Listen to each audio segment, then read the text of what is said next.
¿Qué tal? Bienvenidos a este canal de YouTube. Mi nombre es Carla Preciado Laya y soy estudiante del IPNM de la especialidad de Lengua, Literatura y Comunicación. Actualmente curso el tercer año de la especialidad y hoy les voy a hablar sobre un tema muy interesante que nos va a servir a nosotros como futuros docentes. Estoy hablando de lo que es una propiedad del texto llamada la coherencia. Pero existen muchos tipos de coherencia. Hoy hablaremos de la coherencia global. Para empezar, ¿qué será coherencia? Tenemos ahora tres definiciones de lo que es este término y empezaremos por decir que es la existencia de relación o lógica entre dos diferentes partes de una afirmación. Cuando hablo de una afirmación, me refiero al enunciado establecido en algún tipo de texto o en algún discurso oral. También tiene mucho que ver con lo que es el modo de vida de una persona, su estilo de vida y aquel que uno se maneja en nuestra vida cotidiana. Eso quiere decir que nosotros tenemos un modo de vivir, una ideología. Si seguimos las metas que nos hemos trazado, el camino que hemos decidido vivir, seremos coherentes con lo que estamos pensando y sintiendo. Pero si nos desviamos del camino o seguimos otro tipo de ideologías que falten a nuestra razón de ser, estaríamos siendo incoherentes. Por otra parte, tenemos a la coherencia dentro de lo que es el texto, que está apropiadamente organizado en cuanto a ideas, expresiones, formas de escribir, etc. Ahora sí vamos con lo que nos interesa, que es la coherencia global. Tenemos varias definiciones que ahora vamos a especificar. Toda la información que contiene un texto se articula en torno a un núcleo informativo. Este núcleo informativo va a ser por el cual gire todo el texto. Para que unos enunciados sí formen un texto, se tienen que relacionar uno entre el otro. Las relaciones de contenido que tienen las ideas es una cualidad semántica existente al interior del discurso. Cuando hablamos de una cualidad semántica, estamos hablando del significado que va a tener para nosotros el texto que vamos a leer. Esta lógica o coherencia se da teniendo un tema que posee una idea principal y las demás ideas sirven de apoyo para lo que es ubicar lo central. Vamos a encontrar una idea central en cada párrafo, pero eso va mucho más allá de lo que es la coherencia local. En algún momento nos vamos a dar cuenta de cuál es la diferencia entre coherencia local y coherencia global. Nuestra coherencia global dentro de un texto o dentro de un discurso tiene varios elementos. Entre ellos tenemos una unidad temática, el significado, el párrafo, la progresión temática y los conectores. Cuando hablamos de una unidad temática, hablamos de aquella idea principal que se centra en todo el texto o en cada uno de sus párrafos. Ahora marcaremos la diferencia entre diferencia global y diferencia local. Para hallar nosotros una coherencia local, encontraremos dicha unidad temática o dicho tema central solamente en cada párrafo del texto. Pero si nosotros queremos encontrar cuál es la coherencia global de un texto, vamos a encontrar cada unidad en todos los párrafos. Es decir, si hacemos un resumen de lo que nos quiso dar a conocer el texto, encontraremos una sola unidad temática, que sería una unidad global. Ahora también tenemos el significado, que nos quiere dar a conocer los puntos que se han tratado en el texto y en sí cuáles son esos significados, valga la redundancia, que nos da una conclusión final. Esto planteado por el padre de la lingüística, Saussure.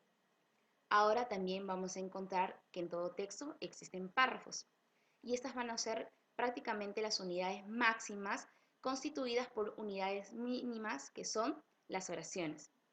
Ahora, también vamos a encontrar lo que es una progresión temática. ¿Qué será una progresión temática? La progresión temática va a ser aquella relación que nosotros obtengamos entre los conocimientos que ya sabemos y los conocimientos nuevos que hemos ido adquiriendo a través de la lectura de un texto o a través de la escucha de algún discurso oral. Para nosotros encontrar una coherencia en el texto, una coherencia local o global, nos vamos a valer de algunos recursos. Estos recursos serán los conectores. Dentro de la coherencia global encontramos a conectores que nos van a ayudar al entendimiento de lo que es esta temática.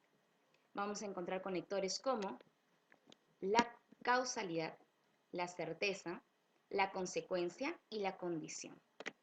Vamos a hacer algunos ejemplos de cómo podemos nosotros hallar en un texto dichos conectores. Empecemos por la condición, que son aquellos que establecen un requisito para que se cumpla lo expresado en una oración principal. Entre aquellos elementos que se utilizan para este fin están el tal que, ya que, así que, siempre que. Veamos esta oración. ¿Qué nos dice?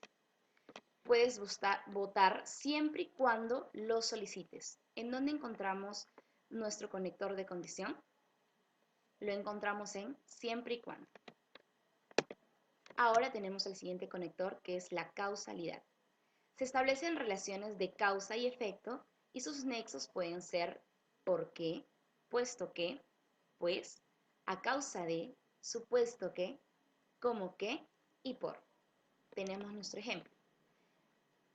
Le o lo regañaron por su comportamiento.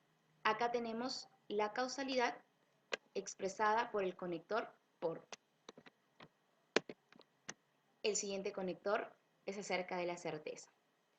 Refuerzan las ideas que el autor presenta en el texto y sus nexos son evidentemente, seguramente, de hecho, desde luego, claro y además. Y en el ejemplo tenemos: evidentemente, el asunto con el abogado no está teniendo un fin positivo. ¿Dónde encontramos nuestro conector? Exactamente al principio de la oración con el conector evidentemente. Ahora tenemos el conector de consecuencia, que se relaciona la continuidad de las ideas plasmadas en las frases, oraciones o párrafos. Esto es sinónimo de coherencia, continuidad en las ideas. Algunos de sus nexos pueden ser pues, de este modo, luego, por lo tanto, ahora, ahora bien, con que, por consiguiente, entre otros conectores. Acá tenemos 3 ejemplos más amplios que podemos tomarlos como unidad del texto, que son oraciones un poco más largas, donde encontraremos este tipo de conectores. La atención en el hospital sí es buena. En cambio, en el que estuvimos ayer es muy regular. Tenemos nuestro conector en cambio. La siguiente oración es: Antonio ganó en las Olimpiadas una medalla de bronce.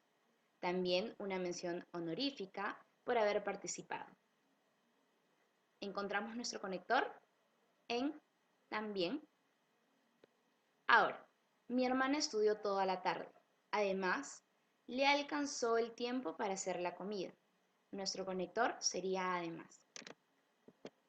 Ahora, como conclusión acerca de este tema, que es la coherencia global, como futuros docentes tenemos que trabajar dicha coherencia local y global desde lo más cercano a lo más lejano. ¿Qué quiere decir esto? Que nosotros debemos trabajar esta misma oralidad o simplemente textos escritos, pero que sean de interés de nuestros niños o estudiantes y sobre todo de los jóvenes. ¿Por qué de los jóvenes? Porque como docente de lengua, literatura y comunicación, en el nivel de secundaria, vamos a toparnos con chicos de estas características, ¿no? Mayores de 11 años, mayores de 10, 12, 13, 15 años, y vamos a tener que nosotros ofrecerles un material innovador y en los cuales ellos se puedan identificar y puedan sentir que estos temas no son dificultosos para trabajar, pero que sí pueden ser un poco más divertidos y un poco más entretenidos para sus intereses. Espero que les haya servido esta exposición acerca de lo que es la coherencia global y nos estaremos viendo en una próxima oportunidad. Muchas gracias.